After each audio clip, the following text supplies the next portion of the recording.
Question number 1 में आपको दिया है कि हमारे पास दो बैटरीज हैं जिनके अलग अलग इंटरनल रेजिस्टेंस हैं।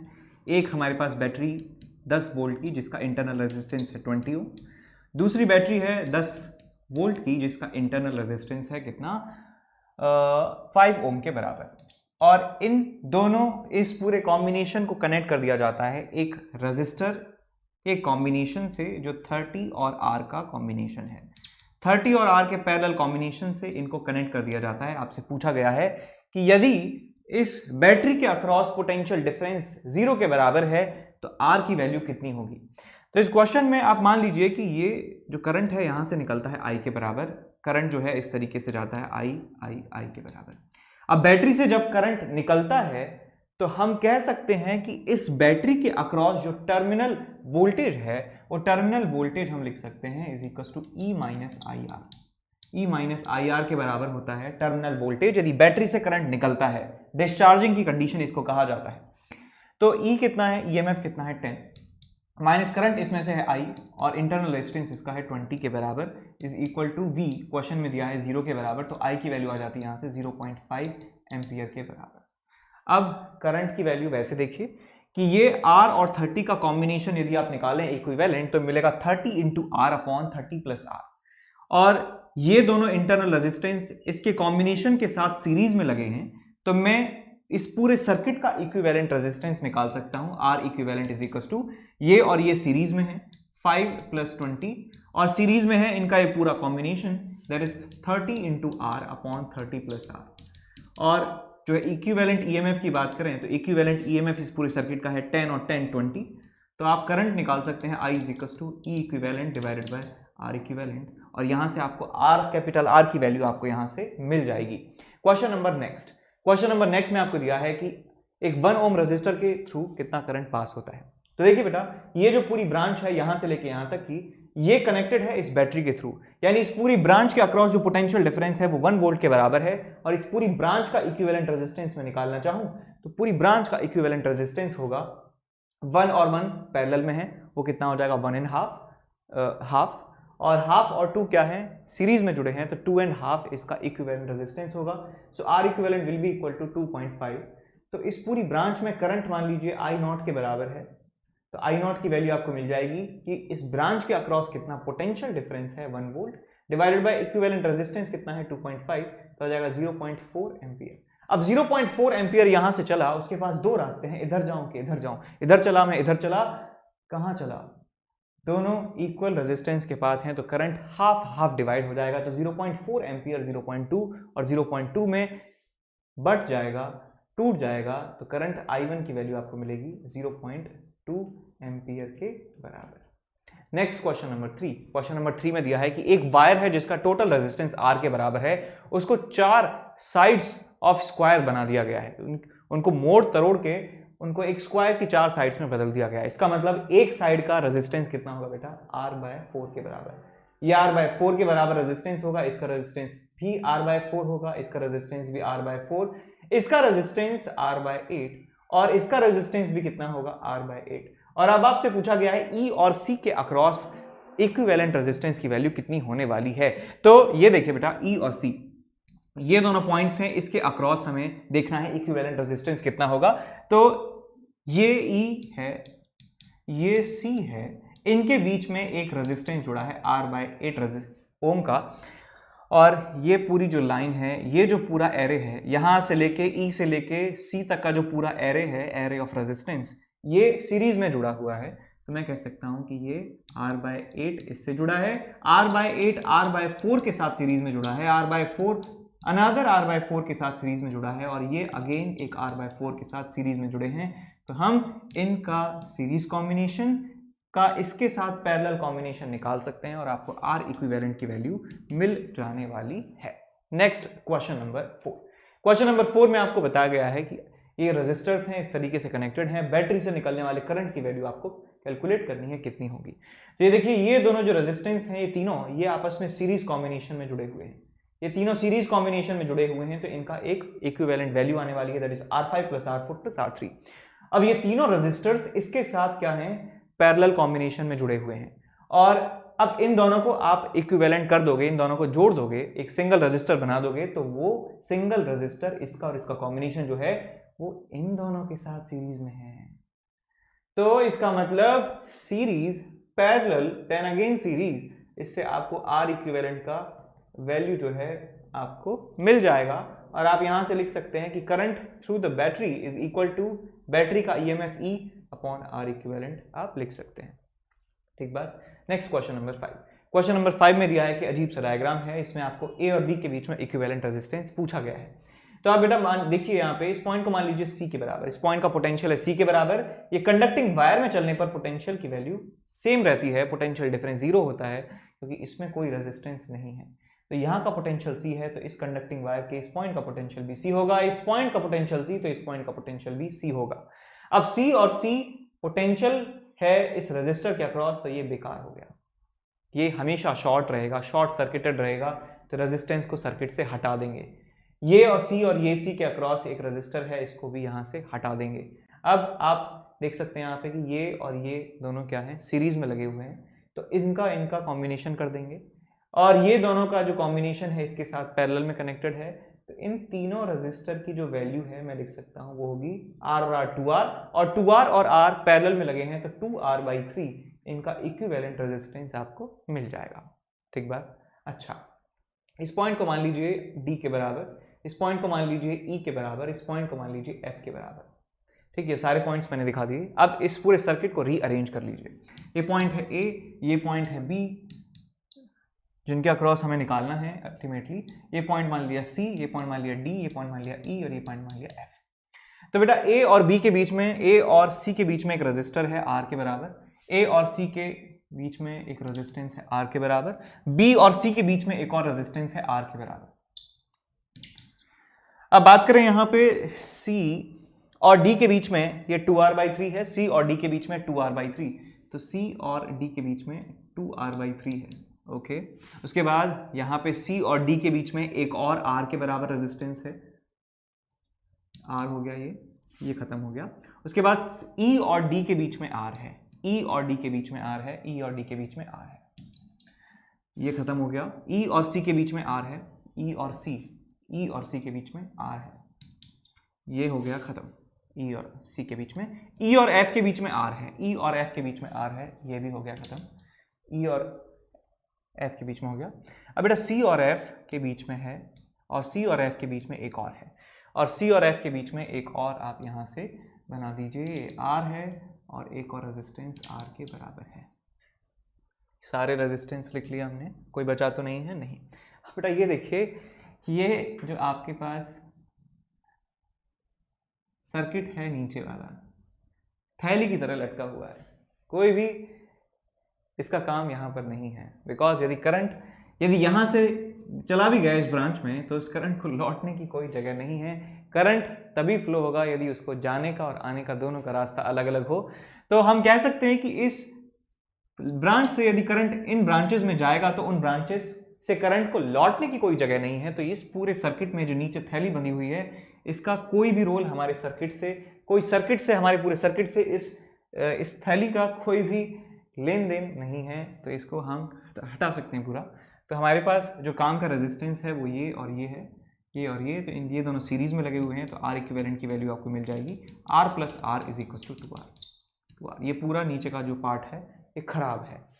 नेक्स्ट, इसके बाद क्वेश्चन नंबर 5, क्वेश्चन नंबर 6 में कहा गया है कि इन तीनों रेजिस्टर्स के अक्रॉस करंट की वैल्यू बताइए, और ऑप्शन में एक सिंगल वैल्यू है, इसका मतलब तीनों में सेम करंट जाएगा।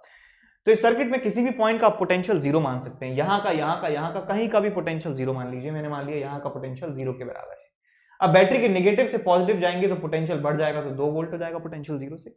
यहां से यहां जाएंगे तो फिर से 2 और बढ़ जाएगा, तो 4 हो जाएगा पोटेंशियल। यहां से यहां जाएंगे तो पोटेंशियल और बढ़ जाएगा 6। यहां से यहां जाएंगे तो भी ना अब नहीं बढ़ेगा, क्योंकि ये कंडक्टिंग वायर है, तो यहाँ पे 6 ही रहेगा। बैटरी के पॉजिटिव से नेगेटिव जाएंगे तो पोटेंशियल कम हो जाएगा। तो यहां जा रहे थे नेगेटिव से पॉजिटिव, तो पोटेंशियल बढ़ रहा था। अब पॉजिटिव से नेगेटिव जाएंगे तो पोटेंशियल कम होगा, तो यहां से 6 से हो जाएगा 4, 4 से हो जाएगा 2, और 2 से हो जाएगा 0। तो देखिए, इन सारे रेजिस्टर्स के अक्रॉस जो है वो सेम पोटेंशियल है, पोटेंशियल डिफरेंस 0 के बराबर है, तो इन सब में करंट की वैल्यू 0 जाने वाली है। 0 करंट तो हमारा आंसर होगा 0 एम्पियर के बराबर। Question number 7। क्वेश्चन नंबर 7 में दिया है कि इस सर्किट में बैटरी से निकलने वाला करंट कैलकुलेट कीजिए। तो इस पॉइंट को मान लीजिए A, इस पॉइंट को मान लीजिए B, इस पॉइंट को मान लीजिए C, इस पॉइंट को मान लीजिए D। अब इस पूरे सर्किट को आप क्या करिए, रीअरेंज कर दीजिए। सर्किट को रीअरेंज कैसे करेंगे, A पॉइंट यहाँ लिख लिया, B यहाँ लिख लिया, C यहाँ लिख लिया, D यहाँ लिख लिया। A और C के बीच में 5 ओम का रेजिस्टेंस, A और C 5, A और D 10, A और D 10, ये गया, और C और D 10, C और D 10, ये गया, B और D 20, B और D 20, B और D 20 हो गया, और C और B 10, C और B 10। ये इस तरीके से सर्किट आपका कंप्लीट हो चुका है। अब यहाँ पे जो बैटरी लगाई गई है, बैटरी का EMF है 5 वोल्ट के बराबर। ये करंट आपको निकालना है। सबको समझ में आ ही रहा होगा अभी कि ये 5 × 20 100, 10 × 10 100, ये क्या है, व्हीटस्टोन ब्रिज बन रहा है, बैलेंस व्हीटस्टोन ब्रिज। तो इस रेजिस्टेंस को आप हटा देंगे, इसमें कोई भी करंट पास नहीं होगा। इसका कॉम्बिनेशन निकाल के तो यहाँ से E equivalent, E5 divided by R equivalent आप करेंगे तो आपको I की वैल्यू निकल जाएगी, जो बैटरी से करंट निकलेगा। ये सवाल आसान था। Question number next, question number 8 में आपको दिया है कि हमें A और B पॉइंट के बीच में potential at B with respect to A और B पॉइंट के बीच में पोटेंशियल डिफरेंस निकालना है, कितना होगा। अब इसमें यहां रेजिस्टेंस की वैल्यू नहीं दी है, ऐसा लग रहा है कि कुछ क्वेश्चन में गलती की है। यहां पे भी कोई रेजिस्टेंस नहीं दिया है, और सिर्फ एक रेजिस्टेंस पता है 2 ओम का, और कुछ नहीं दिया है रेजिस्टेंस के बारे में ज्यादा। और बैटरीज में तो सबका दिया है EMF कितना है। तो आप क्या करिए, यहाँ का पोटेंशियल मान लीजिए 0 के बराबर।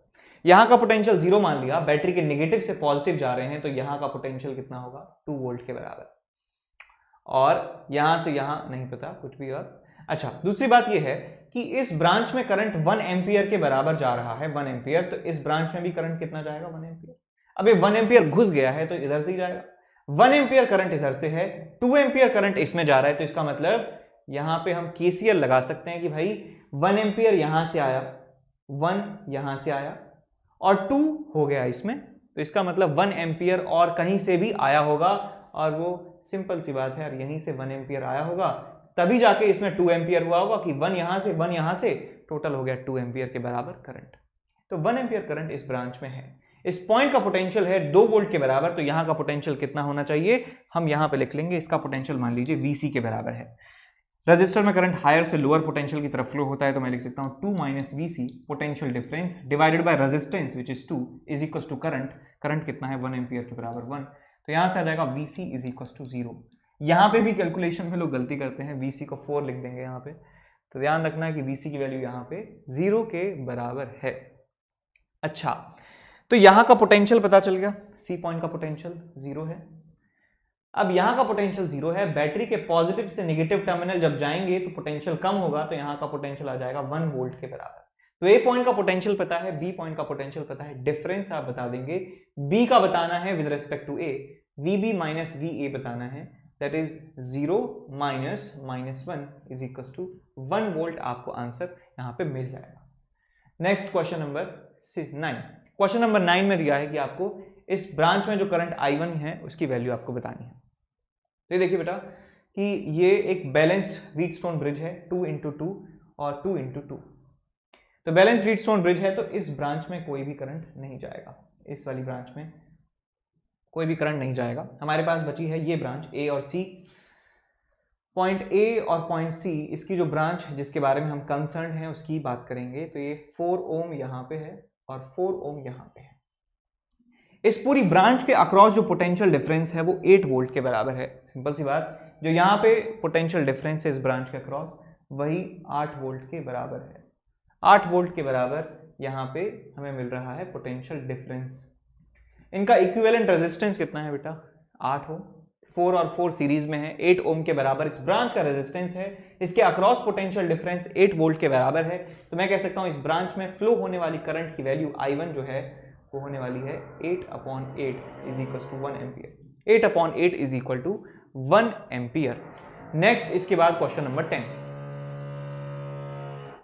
क्वेश्चन नंबर 10 में आपको दिया है कि स्टेडी स्टेट में जो आपके पास पॉइंट्स हैं, कौन कौन से, कैपेसिटर के अक्रॉस जो पॉइंट्स हैं वो हमें पोटेंशियल डिफरेंस बताना है कितना होगा। तो मैं मान लीजिए आप इस पॉइंट को कह दीजिए ए के बराबर और इस पॉइंट को कह दीजिए बी के बराबर। इन दोनों के अक्रॉस हमें पोटेंशियल डिफरेंस निकालना है यदि ये स्टेडी स्टेट में कैपेसिटर आ चुका है, कैपेसिटर फुली चार्ज हो चुका है। तो हम जानते हैं इतना कि कैपेसिटर जब फुली चार्ज होता है तो वो उससे जो कनेक्टेड ब्रांच होती है वो उसमें करंट जीरो हो जाता है। तो बेटा ये यदि फुली चार्ज हो गया तो इससे कनेक्टेड जो ब्रांच है, इससे डायरेक्टली कनेक्टेड जो ब्रांच है उसमें करंट जीरो हो जाएगा। तो इस रजिस्टर में जो करंट है बेटा वो हो जाएगा जीरो के बराबर। इस रजिस्टर में करंट जीरो हो जाएगा तो जो पोटेंशियल यहां होगा वही पोटेंशियल यहां होगा। तो मैंने मान लिया कि यहां पे पोटेंशियल जीरो के बराबर है, तो यहां का पोटेंशियल कितना होगा जीरो और यहां का पोटेंशियल भी कितना होगा जीरो के बराबर। मैं इसको आप कहें तो सर्कल में बंद कर देता हूं जिससे पता रहे कि ये पोटेंशियल की बातें हम कर रहे हैं। तो जीरो पोटेंशियल यहां का पोटेंशियल नहीं पता कितना है, एक पॉइंट का पोटेंशियल पता चल गया, 0 वोल्ट है बेटा। तो आप कह सकते हैं कि बैटरी के नेगेटिव से पॉजिटिव टर्मिनल जाने पर इसका पोटेंशियल बढ़ जाएगा, ये इतना हो जाएगा 10 वोल्ट के बराबर। ये 10 वोल्ट है तो ये कितना होगा 10 वोल्ट, और ये 10 वोल्ट है तो ये भी कितना होगा 10 वोल्ट के बराबर। अब क्या करिए, आप यहां का पोटेंशियल मान लीजिए क्या है V के बराबर है, यहां का पोटेंशियल मान लिया मैंने V के बराबर है। अब ये इस पॉइंट पर, इस जंक्शन पर आप क्या करिए, आप किरचॉफ्स करंट लॉ इस्तेमाल कर लीजिए। इस पॉइंट पर मैं किरचॉफ्स करंट लॉ इस्तेमाल करूंगा तो मैं कहूंगा कि यहां से जो निकलने वाला करंट इस तरफ है, यहां से निकलने वाला जो करंट इस तरफ है, यहां से निकलने वाला जो करंट इस तरफ है, उन तो तीनों करंट्स का जो सम है that will be equal to 0। तो मैं कह सकता हूं कि तीनों करंट्स का सम, सो V माइनस यहाँ का पोटेंशियल ये 10 है बेटा, तो ये भी कुछ होगा या नहीं, इसकी जरूरत नहीं है, इसका पोटेंशियल मतलब आप क्या करिए, इस पूरी ब्रांच में ले लीजिए करंट, है ना, क्योंकि यहाँ तो कोई कनेक्शन है नहीं कैपेसिटर के साथ, तो ये ब्रांच में कुछ करंट होगा, तो इस पूरी ब्रांच की बात कर रहा हूं मैं। तो ये 10 है, ये V है, सो V माइनस 10 डिवाइडेड बाय ये पूरा रेजिस्टेंस कितना है R2 plus R1 which is 2 plus 2 which is 4, plus इस ब्रांच में करंट कितना होगा 10V minus 10 divided by R3, V minus 10 divided by R3 is also 2 ओम, और इस ब्रांच में करंट इस तरफ कितना है plus V minus 0 divided bye V minus 0 divided bye R4 which is also equal to 2 is equal to 0। तो यहां से इसको आप कैलकुलेट करिए और V की वैल्यू निकाल लीजिए। अब V की वैल्यू जब आप निकाल लेंगे, V की वैल्यू आप निकाल लेंगे तो आपको इस ब्रांच में करंट पता चल जाएगा कितना होगा।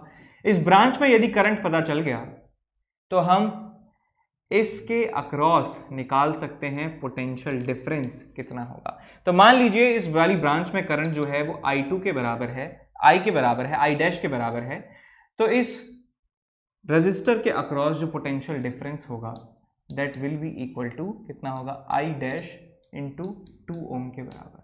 अब पोटेंशियल डिफरेंस यहां पे पता चल गया हमें, तो हम इसका पोटेंशियल पता है तो यहां का पोटेंशियल पता चल जाएगा, तो हमें उससे पॉइंट बी का पोटेंशियल यहां से पता चल जाएगा। यहां से हमें पोटेंशियल एट बी पता चल जाएगा, और बी पॉइंट पे पोटेंशियल पता चल गया तो ए पॉइंट का पोटेंशियल 0 है, वही हमारा आंसर होने वाला है। ठीक, इस तरीके से इसको आप कर लेंगे। Next question number 11। Question number 11 में आपसे कहा गया है कि करंट I की वैल्यू कितनी होगी। तो इस पॉइंट का पोटेंशियल आप मान लीजिए V के बराबर है। अब इस पॉइंट पर आप जंक्शन लॉ इस्तेमाल कर लीजिए कि इस जंक्शन पर करंट I1 आ रहा है इस तरफ, इस जंक्शन पर करंट I2 आ रहा है इस तरफ, इस जंक्शन से करंट I जा रहा है इस तरह से। So I can write here that I is equal to I1 plus I2। अब बेटा देखिए यहां से करंट जब इधर जाएगा तो इसका मतलब ये पोटेंशियल ज्यादा है, ये पोटेंशियल कम। करंट यदि यहां से यहां जा रहा है रजिस्टर में तो हम कह सकते हैं कि यहाँ का पोटेंशियल ज्यादा है, यहाँ का पोटेंशियल कम है, और करंट रेजिस्टर में यदि नीचे की तरफ जा रहा है इसका मतलब ये पोटेंशियल ज्यादा है, ये पोटेंशियल कम है। तो ज्यादा माइनस कम अपॉन रेजिस्टेंस हमें लिखना होता है करंट की वैल्यू।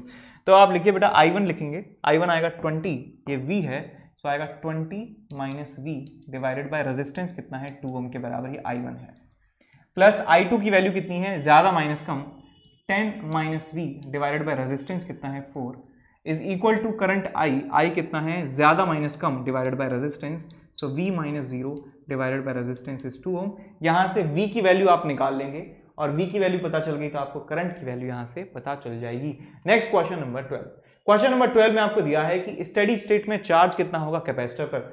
तो कैपेसिटर जब फुली चार्ज हो जाएगा तो इस ब्रांच में करंट हो जाएगा 0 के बराबर, कोई भी करंट इस ब्रांच में फ्लो नहीं होगा, कोई भी करंट ब्रांच में फ्लो नहीं होगा। इस पॉइंट का पोटेंशियल आप मान लीजिए V1 के बराबर, इस पॉइंट का पोटेंशियल मान लीजिए V2 के बराबर, तो इस पॉइंट का पोटेंशियल कितना होगा V1 के बराबर, इस पॉइंट का पोटेंशियल कितना होगा V2 के बराबर। करंट इसमें 0 के बराबर है तो इसका पोटेंशियल V2, तो मतलब इसका पोटेंशियल भी V2 होने वाला है, बिकॉज कोई भी करंट यहां पर नहीं है बेटा, करंट नहीं है तो कोई पोटेंशियल डिफरेंस नहीं है रेजिस्टर के अक्रॉस, तो मतलब यहां पोटेंशियल V2 तो यहां पोटेंशियल V2 होगा। इसका मतलब जो potential difference V1 minus V2 capacitor के अक्रॉस हमें निकालना है, वही पोटेंशियल डिफरेंस आप I इस रेजिस्टर के अक्रॉस भी निकाल सकते हैं, या इस बैटरी के अक्रॉस भी आप निकाल सकते हैं। तो हम वही करने वाले हैं। तो बेटा ये ब्रांच तो हट गई क्योंकि इसमें कोई करंट तो है नहीं, कोई कनेक्शन है नहीं, बिकॉज कैपेसिटर कंप्लीटली चार्ज हो चुका है। इस आउटर सर्किट में करंट निकाल लीजिए कितना होगा। इस आउटर सर्किट में करंट की वैल्यू आ जाएगी I is equal to EMF total है E के बराबर और टोटल रेजिस्टेंस है R2 प्लस R, और इसके अक्रॉस यदि करंट हमें पता चल गया, इसमें करंट I के बराबर जा रहा है, तो इसके अक्रॉस जो पोटेंशियल डिफरेंस है that is V2 minus V1, वो आ जाएगा आपके पास I इंटू R। तो I इसमें I के बराबर है और इसका रेजिस्टेंस है R2 के बराबर, तो आपको आंसर मिल जाएगा ER2 upon R2 plus R के बराबर। तो यहाँ से आपको मिल जाएगा इसके अक्रॉस पोटेंशियल डिफरेंस, उसका मतलब है कि ये कैपेसिटर के अक्रॉस ही पोटेंशियल डिफरेंस के बराबर है। क्वेश्चन नंबर 13 में आपसे कहा गया है कि करंट की वैल्यू निकालनी है, इस वाली ब्रांच में कितनी होगी, इस वाली ब्रांच में करंट की वैल्यू कितनी होगी। तो अब क्या करिए इसमें, यहां से जो सबसे बड़ी बैटरी है वहां से करंट मान लीजिए I के बराबर निकल रहा है, इस बैटरी से I करंट निकल रहा है, यहां से दो जगह डिवाइड हो रहा है करंट। तो अब मान लीजिए कि इस वाली ब्रांच में करंट X के बराबर जा रहा है, टोटल करंट I है, तो इस वाली ब्रांच में करंट कितना जाएगा I माइनस X के बराबर।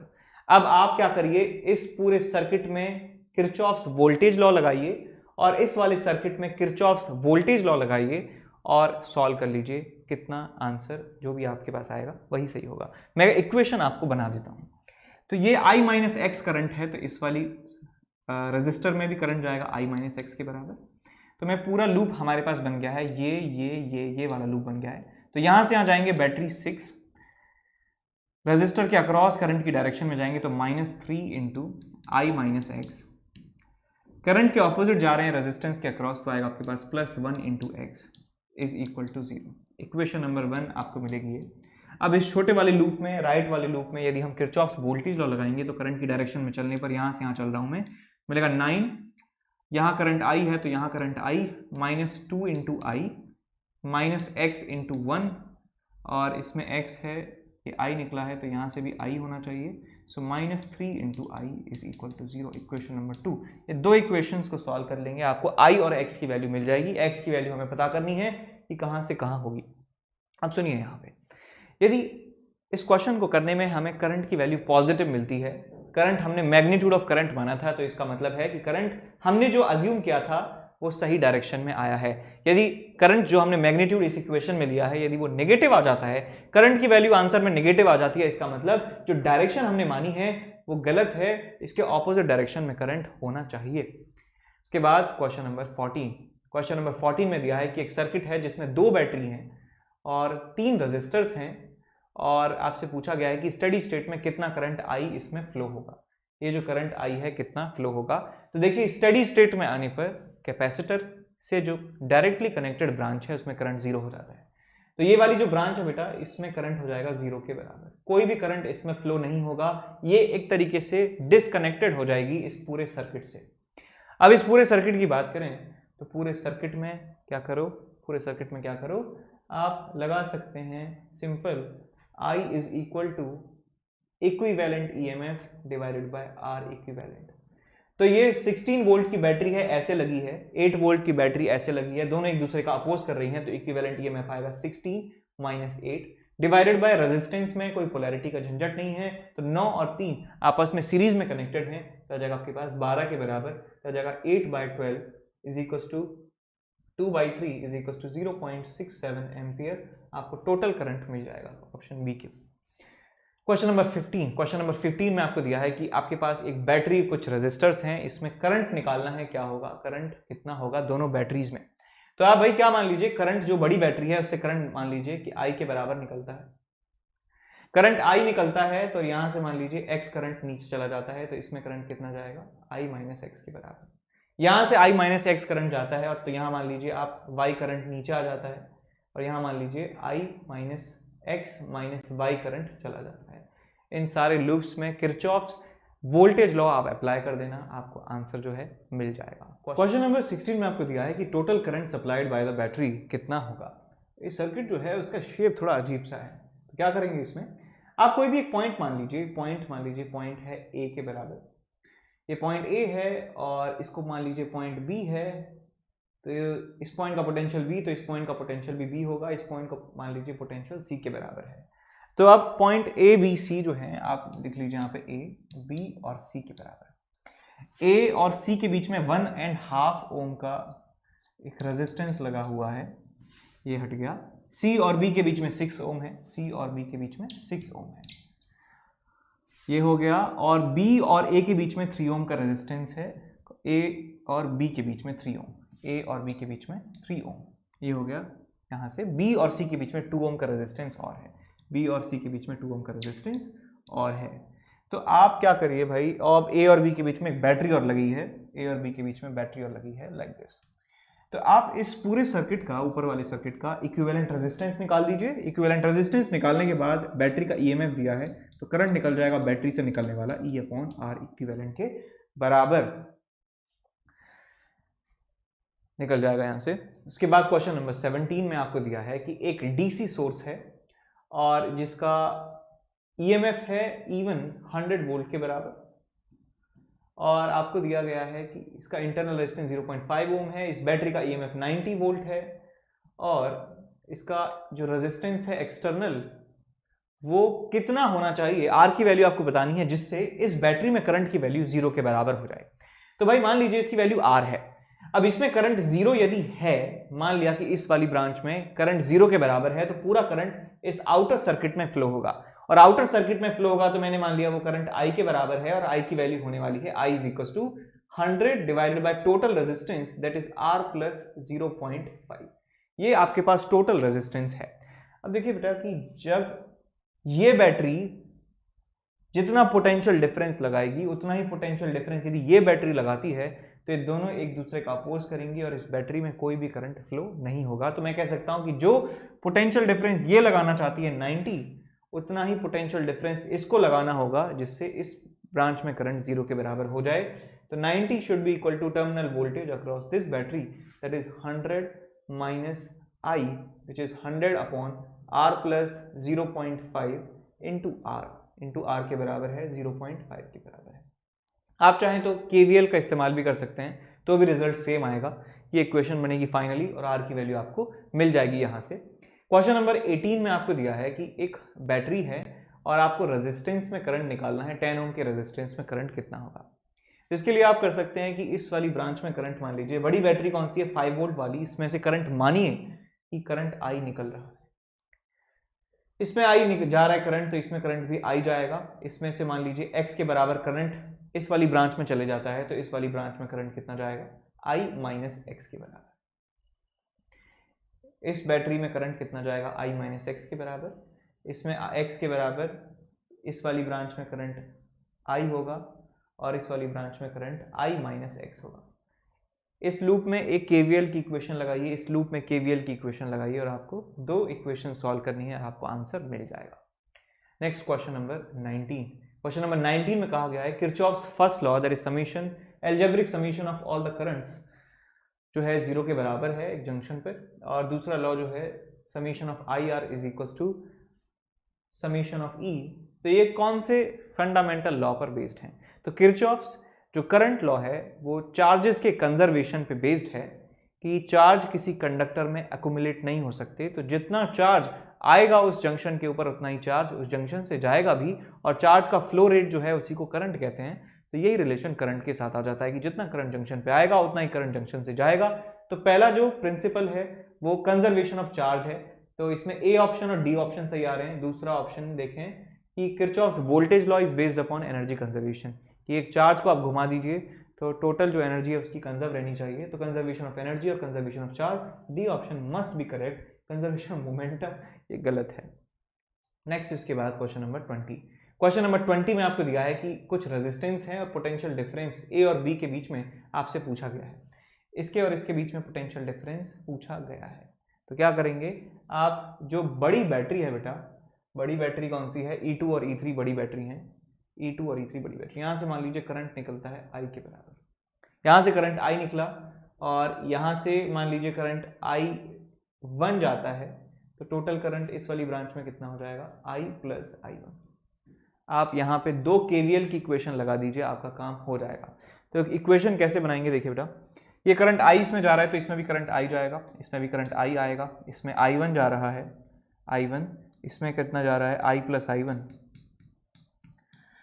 और यहाँ पे I प्लस I1, ठीक है। तो पहले मैं इस लूप में करंट लगा, KVL की इक्वेशन लगा रहा हूँ, यहाँ से लिखना स्टार्ट करूँगा। तो minus I into R1 plus E3, और उसके बाद यहाँ जाएंगे तो माइनस ऑफ I R1, और नीचे जाएंगे करंट के ऑपोजिट, तो आपको मिलेगा plus of I into R2, और यहाँ मिलेगा minus of E2 is equal to 0।